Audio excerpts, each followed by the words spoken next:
এটি বা তাৰ এটা দিশ। দ্বিতীয় আপোনাসকলে জানে যে নামঘোষা মহাপুৰুষে ৰচনা কৰিছে গুৰু শংকৰদেৱৰ আজ্ঞা অনুসৰি। ঘোষা নামে শাস্ত্ৰ এক তুমিও কৰিবা, ঘোষা ৰত্নাৱলী মধ্যে তুমিও থাকিবা। সেই আজ্ঞা অনুসৰি মহাপুৰুষে ৰচনা কৰিছিল। এইটো হ'ল আধ্যাত্মিক সমল। প্ৰথম গুৰুৰ আজ্ঞা, গুৰুৰ কৃপা, গুৰুৰ অনুগ্ৰহ, গুৰুৰ আশীষ, এইটোৰ নামঘোষা ৰচনাৰ এটা অন্যতম সমল। দ্বিতীয়টো আছিল যে গুৰু সেৱাৰ জ্ঞান। গুৰুজনাৰ ছত্ৰছায়াত থাকি মহাপুৰুষৰ সেই অভিজ্ঞতা সুন্দৰকে আমাৰ চৰিত পুথিত সুন্দৰকে বৰ্ণিত হৈছে যে গুৰু সেৱা কৰি মই জীৱা সত্য পাইলো, সবাহাকে আনি ঘোষা শাস্ত্ৰত লিখিলো। গুৰুজনৰ চৰণ ছত্ৰত থাকি, গুৰুজনাৰ পাণ্ডিত্যৰ কাষত থাকি, গুৰুজনাৰ প্ৰতিভাৰ কাষত থাকি, গুৰুজনাৰ বিশাল ব্যক্তিত্বৰ কাষত থাকি, গুৰুজনাৰ আদৰ্শৰ ছত্ৰছায়াত থাকি যে বিপুল জ্ঞান মহাপুৰুষ মাধৱদেৱে আহৰণ কৰিছিল, সেই জ্ঞানেৰে সৈতে নামঘোষা শাস্ত্ৰ মহাপুৰুষে ৰচনা কৰিছে। এইটো দ্বিতীয় সমল। আৰু তৃতীয় সমল কি কৈছে যে বিস্তৰ শাস্ত্ৰ জ্ঞান। সমস্ত শাস্ত্ৰক চাই জীৱা তত্ত্ব পাইলো, সবাহাকে আনি ঘোষা শাস্ত্ৰত লিখিলো।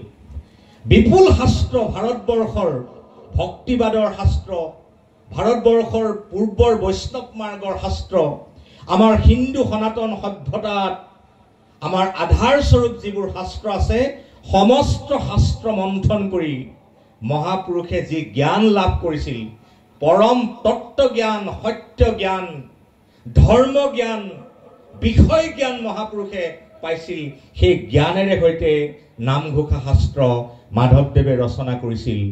আৰু চতুৰ্থটো আছিল ভগৱত কৃপা। মহাপুৰুষে নিজেই কৈছে, হৃদীশ্বৰ উপদেশে জীৱা তত্ত্ব পাইলো।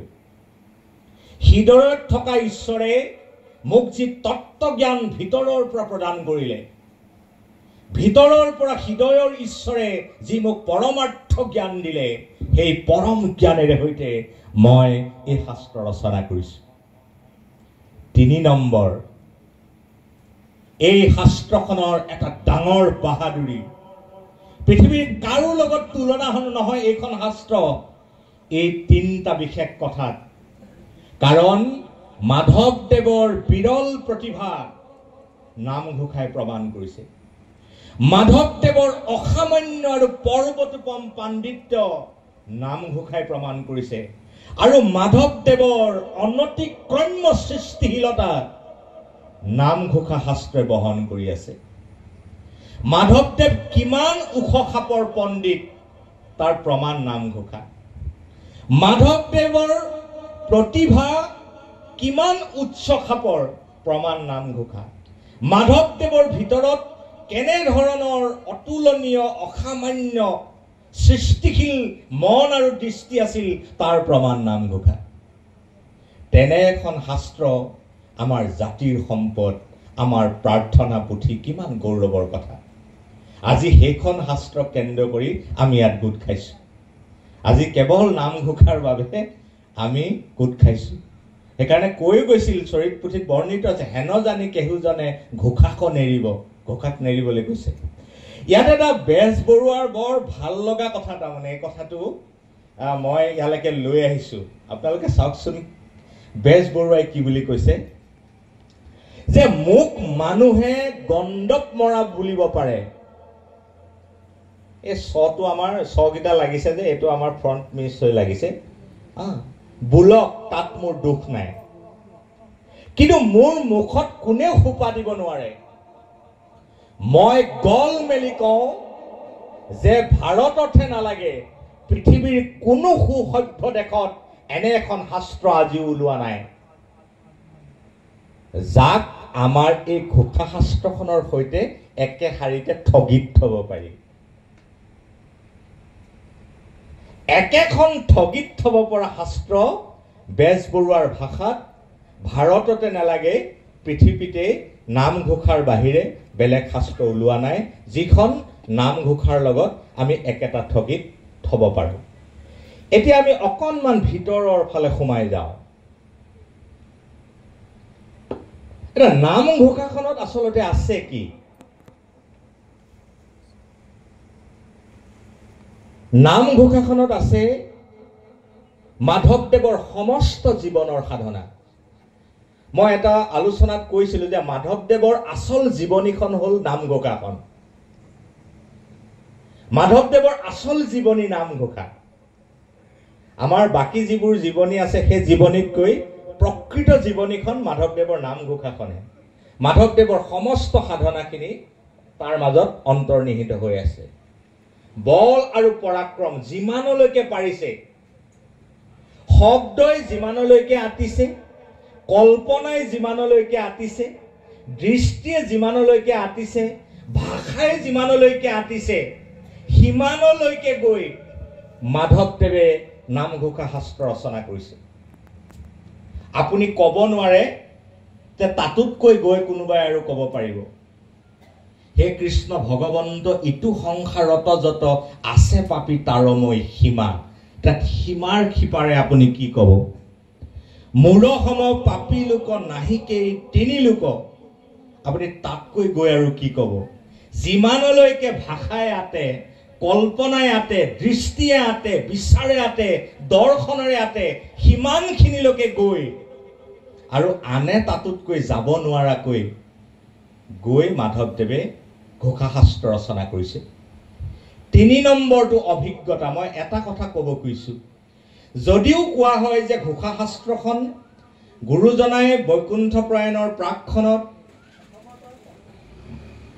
গুৰুজনে আজ্ঞা কৰিছিল যে তুমি ক'ত থাকিবা বুলি প্ৰশ্ন কৰোঁতে যেতিয়া কীৰ্তন দশমত থাকিম, তোমাকো ঘোষা শাস্ত্ৰ ৰচনা কৰিবৰ কাৰণে মই আহ্বান কৰিলোঁ, ঘোষা ৰত্নাৱলীত তুমিও থাকিবা। যদিও কিন্তু নামঘোষাৰ বহু প্ৰাৰ্থনা আৰু ঘোষা শংকৰ মাধৱৰ দুইজন মহাপুৰুষৰ বিভিন্ন যাত্ৰা, বিভিন্ন ঘটনা, বিভিন্ন পৰিস্থিতিত ৰচনা কৰাৰ বহু ঘোষা আৰু কিন্তু নামঘোষাৰ ভিতৰত আছে। আপুনি যদি চৰিত পুথিত আপোনালোকে দেখিব কেনে কেনে প্ৰসংগত কোনজোকা ঘোষা সৃষ্টি হৈছে। জ্ঞান শূন্য আতি পশু পক্ষী জাতিয়ে সৃষ্টিৰ আঁৰত ঘটনা আছে। গতিকে বিভিন্ন ধৰণৰ পৰিৱেশত বেলেগ বেলেগ সময়তো মহাপুৰুষে সেই শাস্ত্ৰৰ ঘোষাপদ কিন্তু ৰচনা কৰিছিলে। ৩ নম্বৰটো প্ৰজ্ঞা। প্ৰজ্ঞাটো জ্ঞানৰ ওপৰৰ স্তৰ, মৌলিক ধাৰণা, বিষয়বস্তু সম্পৰ্কে তেওঁৰ যিটো নিজৰ ধ্যান। কেইটামান আমাৰ যে শ্লোকবিলাকৰ অনুবাদ আছে, মাধৱদেৱৰ আচলতে সেইখনক অনুবাদ গ্ৰন্থ বুলি ক'ব নোৱাৰি। জকাটো তাৰ পৰা লৈছে, কিন্তু তাত ৰক্ত, মাংস, প্ৰাণ মাধৱদেৱে নিজাকে সংযোগ কৰিছে। যিবোৰ সংস্কৃত শ্লোকৰ অনুবাদ কৰিলে তাৰ জকাটোহে তাত ৰক্ত, মাংস আৰু প্ৰাণ প্ৰতিষ্ঠা মাধৱদেৱে নিজৰ ভাষাৰে, নিজৰ কল্পনাৰে, নিজৰ দৰ্শনেৰে আৰু নিজৰ যিটো চৰম লক্ষ্য, সেই লক্ষ্যৰে সৈতে তেওঁ কৰিছে। আৰু ৫ নম্বৰটো মাধৱদেৱৰ আধ্যাত্মিক, এইটো অধ্যাত্মৰ সমৰ্পণ বুলি কয়, যে মাধৱদেৱে নিজৰ সমস্ত ব্যক্তিত্ব, নিজৰ অস্তিত্ব, নিজৰ স্থিতি সকলোখিনি ঘোষাত সম্বৰণ কৰিছে। নিজৰ একো বাকী ৰখা নাই। নিজৰ সমগ্ৰতাক, যিটো টোটেলিটি বুলি কয়, সেই সমগ্ৰতাটোক মাধৱদেৱে নামঘোষাখনত সমৰ্পণ কৰিছে।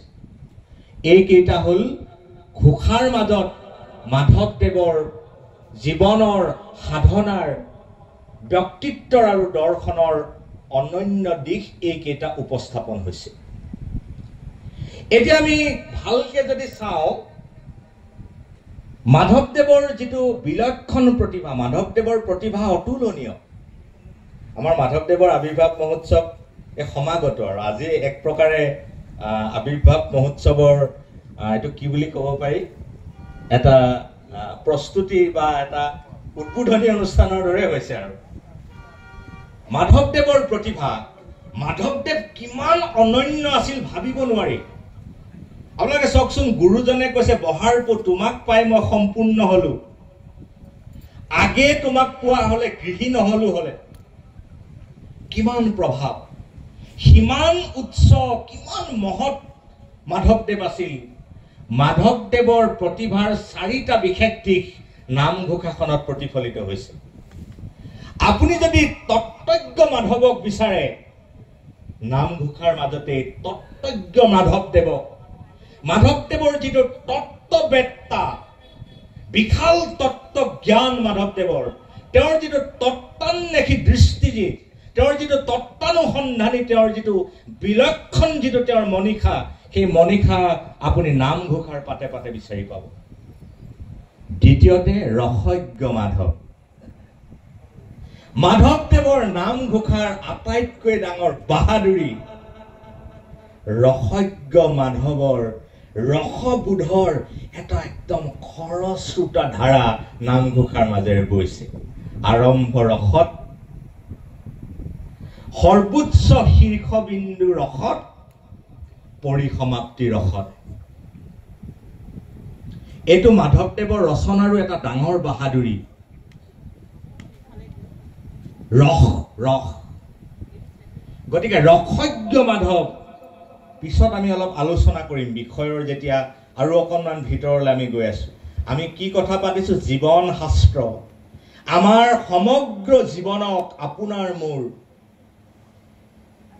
ভিতৰৰ জীৱন, বাহিৰৰ জীৱন, অন্তৰ জীৱন, সূক্ষ্ম জীৱন, স্থূল জীৱন, আধ্যাত্মিক জীৱন, পাৰত্ৰিক জীৱন কেনেকে নামঘোষাই আৱৰি ৰাখিছে পিছৰ খণ্ডবিলাকত ওলাব। মই অকণ ওলাব বুলি কৈছো কাৰণ এডভাৰটাইজটো আগতীয়াকৈ দিব লাগে নহয়।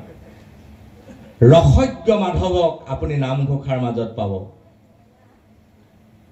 আন এজন মাধৱদেৱ, সংগীতজ্ঞ মাধৱদেৱ, মিউজিকলজিষ্ট, সংগীতবিদ বা সংগীতজ্ঞ মাধৱদেৱ। ভাৱৰ লগত ভাষা আৰু ভাৱ ভাষাৰ লগত সুৰ, কিমতে ভকতি কৰিব তোমাত, ভাৱ কৰুণ, ভাৱ কাৰুণ্য, ৰস কৰুণ আৰু তাৰ লগত সুৰ। ভালকে যদি কোনোবাই গায় মাধৱদেৱৰ ঘোষাবোৰ, যিবিলাকে ডিঙিৰ পৰা গায় তেওঁলোকৰ কামত নাহে। যিসকলে বুকুৰ পৰা নামঘোষা গায় তেওঁলোকৰ কিন্তু প্ৰতিজোকা প্ৰাৰ্থনাই চকুৰ পানীৰে তিতিব।